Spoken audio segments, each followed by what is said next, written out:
This is probably a horrible angle, and this probably will not stay. It'll fall at some point. I am very nervous making this video, and I think it's more so that I'm not really nervous. I think it's more so that this is something that has really impacted my life and my career and just everything. It's really impacted just me. So I'm going to talk about it, and you know what it is based on the title. So, but you don't like know what it is, which is the whole point of me getting into this. Sorry, my lips are dry, my throat is dry. I don't like talking about this kind of stuff, but it needs to be talked about.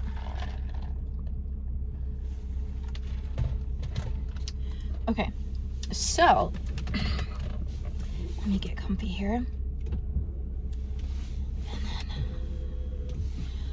okay, I feel comfortable now. I have my heated seat on. I'm good. So I think the reason that I've been so hesitant to talk about this part of my life is because I don't want to be judged by people.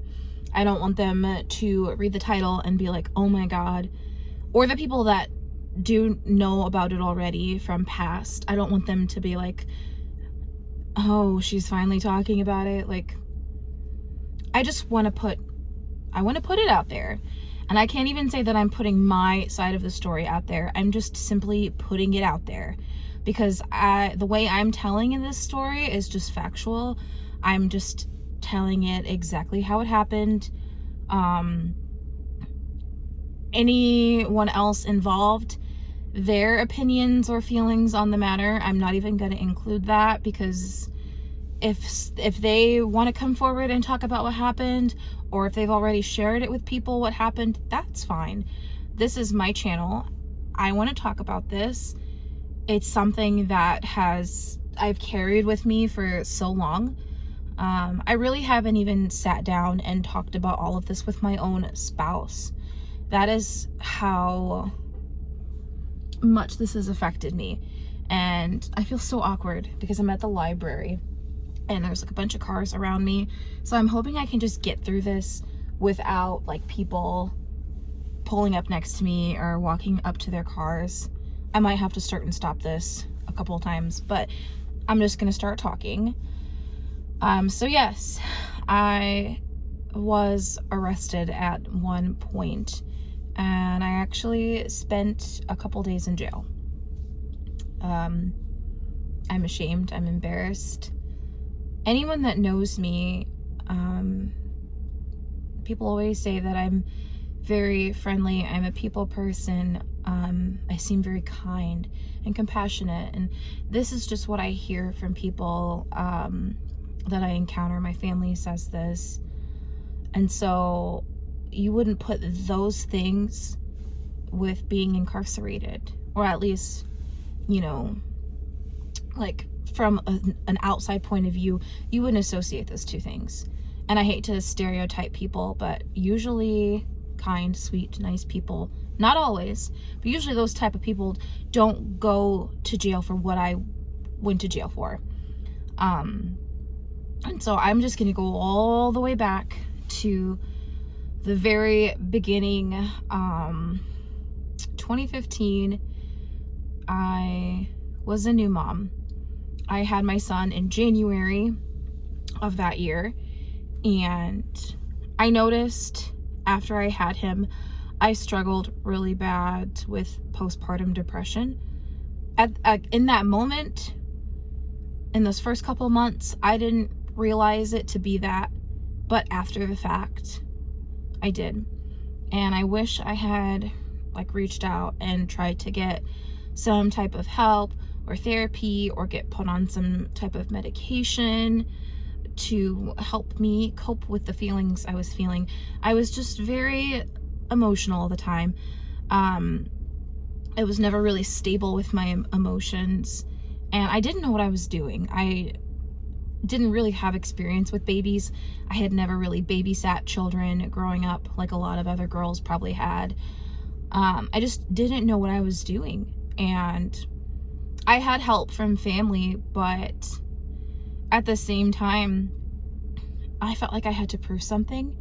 And so I really tried to do a lot on my own. And looking back, like I said, I should have asked for more help with my child, with my mental health, just all of it. And during that time period, my oldest son's father and I were together, but there was a lot of arguing. There was a lot of fighting, just over any and everything. I honestly, to this day, I cannot go back to that time period and actually pinpoint exact arguments. Like all of the arguments themselves kind of just muddled together. Because we were arguing so much, so frequently, it's hard to track one specific time or say that, oh, this was the day where it all started to unravel. I just know that during that time, after I had my son, we were arguing a lot, and things were tense between his family and my family. You know, we were young, we had a baby. I don't think everyone was entirely thrilled about it at first, and I wasn't super close with his family, and my family wasn't like all that close with him. And that was just for various reasons. There wasn't anything specific for that part of it. But it was just a time where things are very sensitive. And I think it all kind of just came to a head a couple months after Nathan was born. Oh gosh, I think there was still snow on the ground, actually. We had been arguing a lot, and my family members actually had said that, you know, maybe you guys need to just leave each other alone for a little while. You know, the baby is still very small. It's winter time. You don't want to be going in and out of your house. There's a car pulling up next to me. You don't want to be going in and out of your house with the baby in the winter time. So just, how about you guys just cool it, leave each other alone for a little while, blah, blah, blah. Well, of course, young and dumb and not knowing what I'm doing and trying to prove a point to my family, I'm like, nope, I'm going to continue to talk to him, see him, whatever. And I remember one night, I asked my mom to watch the baby so I could go talk to him. He had a car at the time, or maybe it was my car. See? Some of these details get fuzzy. I think it might have been my car we were in, actually. Yeah, I think we were in my car, and I told her I was just gonna go around the block and talk to him. I believe that's what I said. Again, I'm telling this from everything that I can remember. So if some things are fuzzy, I'm not intentionally forgetting. It's just, I think, as it being such a traumatic thing, I probably have just subconsciously blocked it out. But I think it was my car we took to go driving around the block, and it was snowing, so I know it was like early into 2015. Nathan was very small at the time, and we had like driven up the block. Actually, he was the one driving the car. He asked if he could drive the car, so when I had went to his house to get him, I got out, got in the passenger seat, and he got in the driver's seat. I believe yes, I'm pretty sure that's exactly how it happened. And so as we were driving and talking, we were just talking about, you know, where things had went wrong, how we could improve, what we could do better for our son. And he had at one point pulled his phone out, and it was when we were, I don't know if we were at a stop sign or a red light. That I cannot remember. But I know we were stopped. The car was not moving. And I just remember he had pulled his phone out, and there was his like background photo was of him and another girl. Again, teenagers are so stupid. I was so stupid back then to get upset over that. I mean, obviously, when you're in a relationship with someone and you see something like that, you're allowed to be upset. But looking back, I should have just focused on my son and not cared. But of course, I was trying to have that family unit. I was trying to make it work with him. I was trying so hard to prove something to everyone. Luckily, I've grown up since then. But I saw this picture of his background on his phone, and I was like, who is that? You know, he looked very close and hugged up with this girl. And yeah, it bothered me a great deal. And I remember trying to so I was in the passenger seat. I remember reaching over to try and see his phone. I was like, who is that? Like, I reached over and he pulled his arm back. We were still stopped at this point.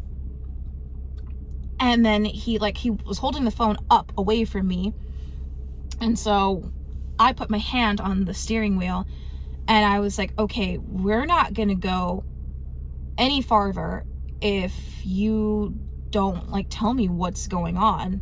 I'm like, are you cheating on me? I remember asking him that. And like I said, we were stopped just for briefly when I had put my hand on the steering wheel. I didn't put my hand on the steering wheel while the car was in motion. I think that's where a little bit of the confusion came from. I put my hand on the steering wheel to basically tell him hey, we're not going to go anywhere until we talk this out. Well, that's then when things got physical. And you know, I got hurt. And he basically held me like this. Oh, I have a fuzzy on me. Held me like this while he drove back to his parents' house. And I remember just little bits and pieces of him saying, oh, you're trying to kill us, you're trying to run us off the road. And I couldn't speak because he was holding me. I could barely breathe. I couldn't get words out to say I was trying to stop you from driving off so we could talk about what's going on here. We got back to his parents' house, and I just remember him taking me out of the car, still holding me like this, up to his front door, and then just kind of shoving me onto the ground. And his whole family was home at the time. And I remember looking up, and I was crying, and I was panicked. I don't know if I told them help. I don't know if I said anything to them. They all just kind of looked at me oh, what is she doing on the floor? Nobody offered to help me. Yeah. Nobody offered to do anything. They just kind of looked at me why is she on the ground? At that point, when he threw me, he had stood back. And the first thing I thought of was, I need to get as far away from him as possible. And so I stood up and I bolted to the dollar, there's a dollar store or whatever right by their house. I bolted there, and from there I was able to call my mom, and then the police were called, and they came and got him.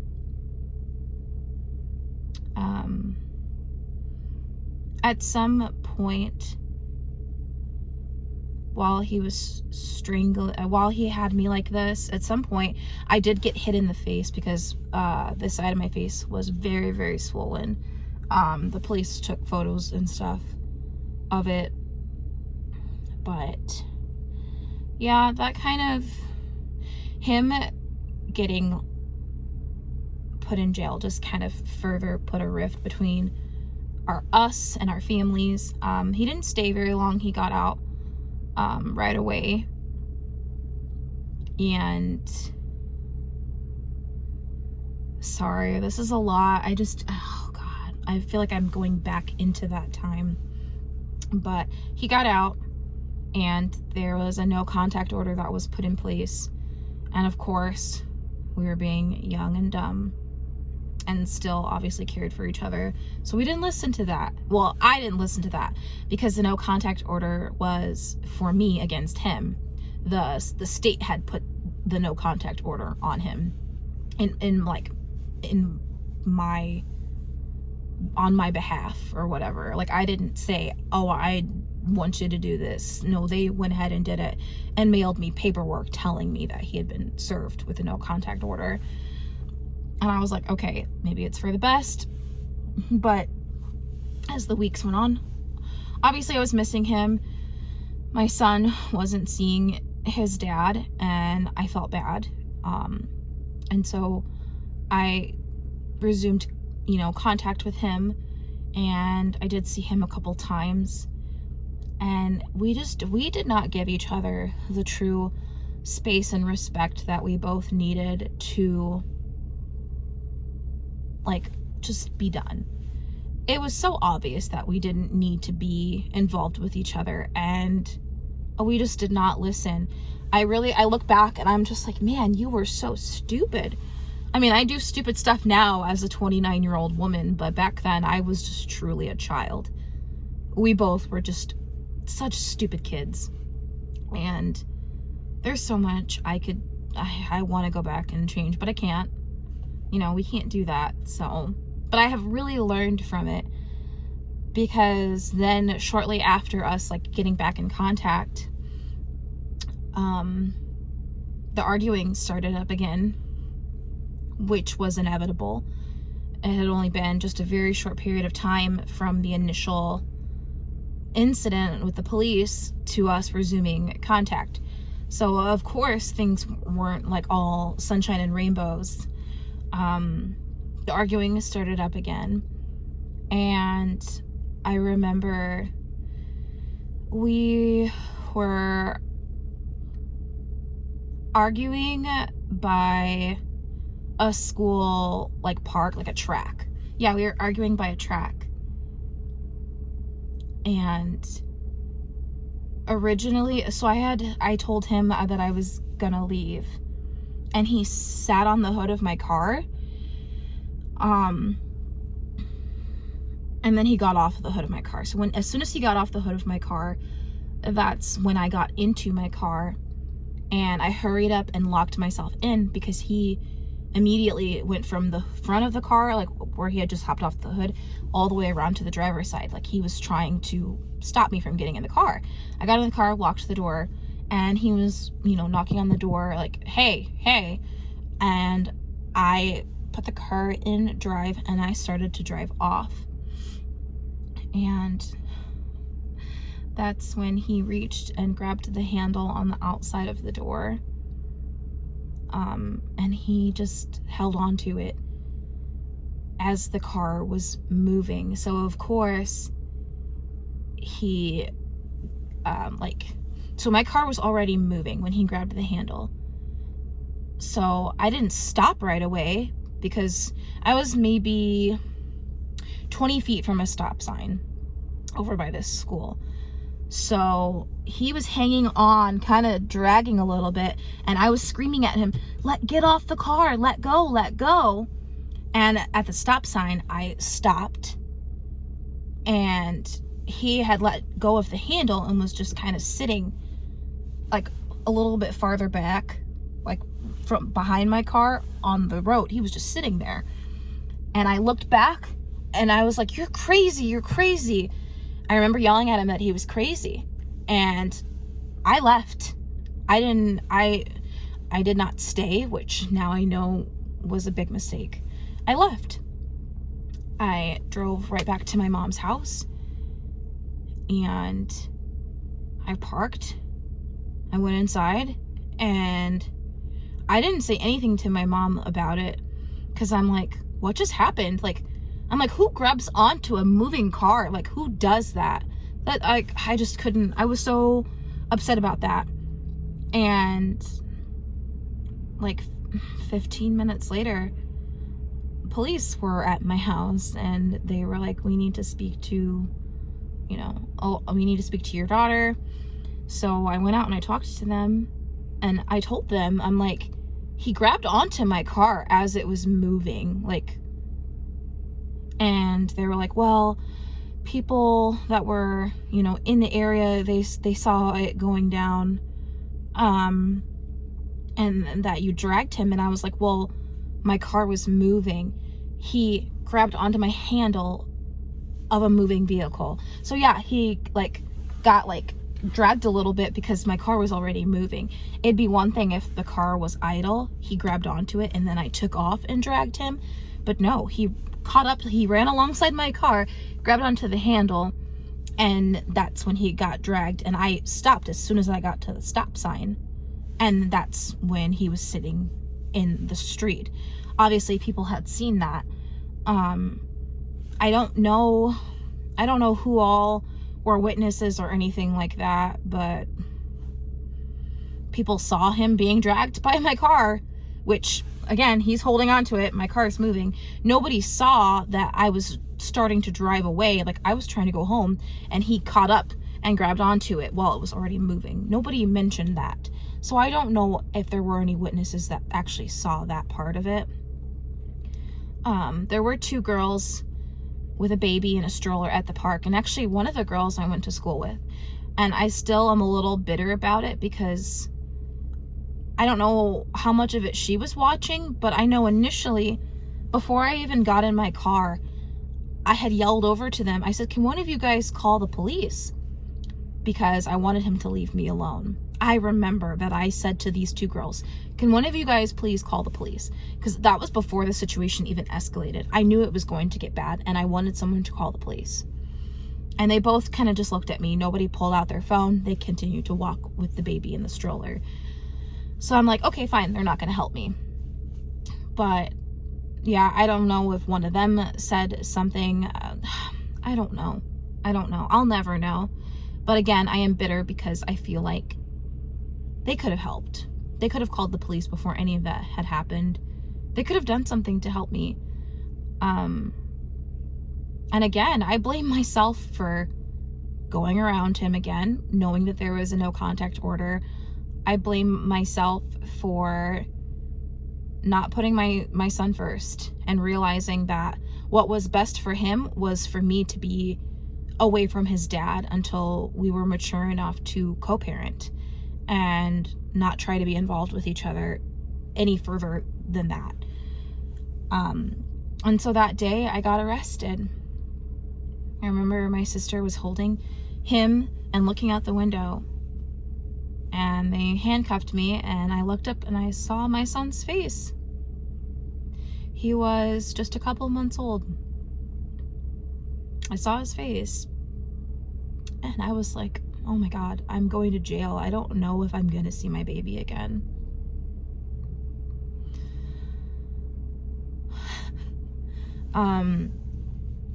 And I spent a couple days in jail. In fact, I missed my first Mother's Day. I spent my first Mother's Day in jail.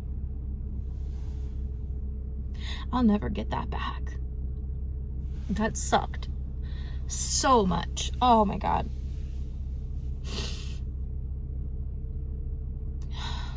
Luckily, I did get out after a couple of days. And I didn't get like a felony or anything like that. Like, I don't have like big charges or anything like that, but I did have to go to like a parenting class. I think we both did. There were things I had to do, or whatever, but you know, luckily I just spent that short amount of time in jail, but that was enough. That was enough for me to kind of finally just sever the ties. Yeah. So that's really the whole story of when I got arrested. And, you know, it's not on my record. It didn't affect me finishing schooling. It hasn't affected me getting jobs, at this point in my life, thankfully. And I have moved on with my life, but I have never talked about it, like just really talked about what happened. And yeah, I didn't make this video to paint my son's dad in a bad light, because like I said, we were both fighting and arguing. There was a lot of animosity, and it was a very unhealthy time, and we were both very immature and stupid. So I'm not fully blaming him. I'm just telling factually what happened. Like, I'm just telling exactly what happened. I'm not putting my opinion in here whatsoever, because my opinions at this point don't matter. Like I said, I've grown from it. I've moved on from it. My son just turned 9 years old. If that tells you anything, it's been almost a decade since this happened to me. Well, to both of us, because we both went to jail. But it's made me stronger. It's made me a better person. I haven't gotten in trouble with the law. I haven't even so much as gotten like a speeding ticket or anything like that. Like, I am just very focused on my children, my husband, my family, my job, trying to be a good person. But I know there are people out there that heard about what happened and probably have a negative view of me, and that's fine. I'm not on this earth to please everybody. I'm just on this earth to be myself, to be authentic, to just be me. I'm not here to appease anyone. But I felt like it was very important for me to put this out here. I'm sure some people will watch this and they will feel differently about me, and that's okay. That's fine. I'm sure some of you will be shocked that didn't already know. You know, oh my God, she went to jail? What? Yes, I did go to jail. At one point, you know, people on the internet were calling me the girl that ran her boyfriend over. And that's not how it happened. Again, I just told you guys factually exactly what happened. I'm just repeating exactly like how it all played out. You know, I'm not putting my own spin on it. That's exactly what happened. I didn't hit him with my car. So, but that is something that was, you know, being said about me for a while on the internet after it happened. And I really kind of kept to myself for a while, like almost a year after that happened, because I was embarrassed and I was ashamed, and I was scared about how it was gonna affect the rest of my life. And thankfully, you know, 9 years down the road, it hasn't affected me too much. But you know, it's something that I know that I will never put myself in a situation like that ever again. It only took that one time being in jail to know. I don't want this to be my life. I don't want this to affect my son's life. I don't want this to hurt my family. My family was very hurt. And so, yeah, that is the story of the time that I got arrested. And, you know, if you guys have any questions or are curious about anything else, you can comment down below. But, oh God, this was scary. At first I said it wasn't really scary. It was just more so the fear of like what people were gonna think when I put this out. But like, this really was scary. Now that I've said it all, like, wow, Wow, that was 30 minutes of, whew, that was a lot, but that's everything that happened. That's exactly how it happened. And now I'm just trying to be a good person. I was trying to be a good person back then too, but I wasn't going about it in the right ways. And I feel like I have a pretty good head on my shoulders now. I have 2 other children that I've added to my life, and those 3 boys are my focus. Nothing else matters. So I'm gonna go ahead and close this little story time out. But again, if you guys have any questions about anything I've said in this video or just in general, comment down below and we can chat about it a little bit further. Thanks for watching, guys. Bye.